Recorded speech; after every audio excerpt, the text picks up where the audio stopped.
Hey guys, my name is Danish and welcome back to my channel. And today we are going to talk about these bad boys which are on my head, which are my Audio Technica ATH M40Xs. So let's just get started.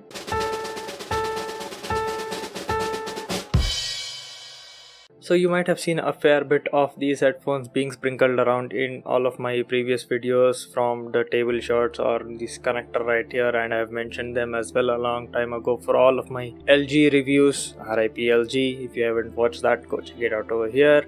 And yeah, let's just talk about this. So the specs of this device, so this has a 40mm driver inside each ear cup.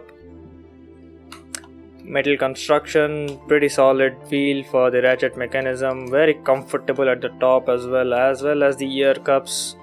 Pretty good fitment, not very high in clamping force, so they are pretty light and fluffy and all of the above things. So the main point here that I really went for these headphones was the flat EQ curve. So it isn't as V-shaped as the M50Xs, which were made famous by MKBHD, at least for me when I was looking to buy an upgrade from my old budget Sony headphones, which are really bass heavy, and I'm not really a big fan of bass. So the Audio Technicas were one of the contenders, along with the Sennheiser HD 4.5 BT-NC. So those were Bluetooth, and these are wired headphones, so with a detachable wire right here, so they connect pretty easily like this. Locking mechanism is pretty good. I get two lengths of wire. One is a 3-meter straight wire and another one is a coiled wire, which I use as my carry wire that I take everywhere. It comes with a good leather pouch. It has lasted me all these years. The box right here, it's pretty big.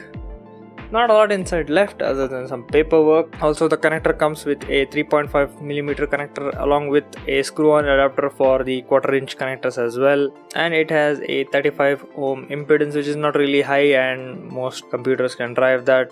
I guess all modern computers can drive that, and a good smartphone with a good DAC can also power that as well. So it's not that big of an issue in driving these headphones. Now coming on to how I came to buy this. So Audio Technica was a pretty well-known brand for the budget audiophile or the entry-level audiophile who wants to get into audio monitoring and accurate renditions of the content. So this was a good contender for me for my budget of around $6,500. So I bought this for $6,999 about 3 years ago in 2018, and with the wear and tear, other than the top pad going like this with a bit of wear and the ear pads losing the top faux leather covering, if you can see that, they still sound pretty good. No other wear and tear, no hardware failure in the speaker units, no hardware failure in the wiring. So yeah, they have been pretty solid for me, and I dove into this purchase a bit blind because I was not really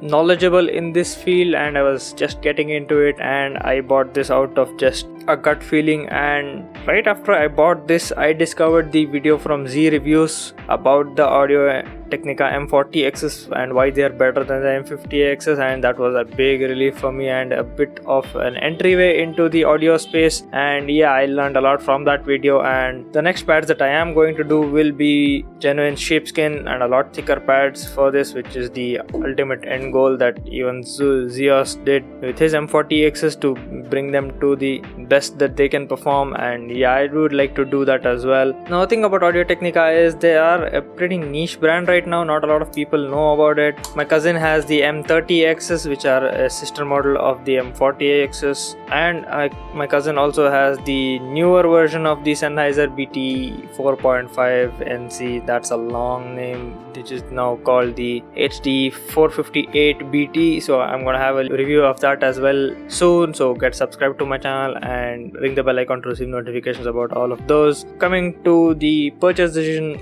today, should you buy these headphones for content consumption No. So these are not really necessary for content consumption. You can just go around with any basic Sony, what was that, XB450s or whatever, which are the budget options, which are really good enough for you, or even your laptop speakers are good for content consumption. So these come into the space where you get into content creation and you want to have an as accurate as possible to the source material that you have recorded, so that you can fine tune the audio and work on the audio before you can utilize it in your workloads. So these coincidentally were the ones for me, because the flat response curve, true natural bass, natural treble range, which kept true to the sound signature, was really important to me, and yeah, it worked out for me. So as I got into YouTube space, these were the headphones that really would work out with me as well. The Sennheisers are also good, but I don't think those are good enough for audio monitoring and editing. Even these are just barely good enough for audio monitoring and editing, and you really have to get for proper studio drivers and studio headphones for that. But for the budget, this was really good when I bought it. Today it's still going on Amazon for 9,000 without a discount, and that is the price that I would not recommend anybody to buy it. So these are $99 headphones, so if you convert that to rupees and whatever that comes around, so that is the true value of these headphones that you should pay for. So currently 7,300 or something, which is the value that I would agree on getting a purchase of these headphones. Other than that, I would not recommend these for any casual consumer. Also, these are nice and big and bulky, and only thing that saves it is the detachable cable right here, which reduces the packaging size to just this big, which is convenient because I carry these wherever I go, or if I'm just too lazy, I just go for these, because who goes on editing while on the move? These are pretty good for content consumption. I'll have a video of this up again anytime soon. And that's it, I guess. Not a lot to talk about these. These have been with me for 3 years now. The pads will be replaced soon after they be unbearable. Currently they're just flaking off the top coating, but the foam is still there. It's still good. The strength is still there. Nothing problem with that. So yeah, if I do upgrade the pads, I will have a short update on that as well. And that's it, I guess. It's a pretty short video because I don't have a lot to talk about. I don't have a lot of flaws about these headphones, and I'm not really an expert in this field, so I'm just going through my gut feeling and slowly getting into the audiophile space. So if you have any recommendations, do let me know in the comments below for any future upgrades, and I'll see what I can do. If you like this video, give this video a like, get subscribed to my channel for more of my content. And as always, stay home, stay safe. I'm gonna see you guys in the next one. Peace.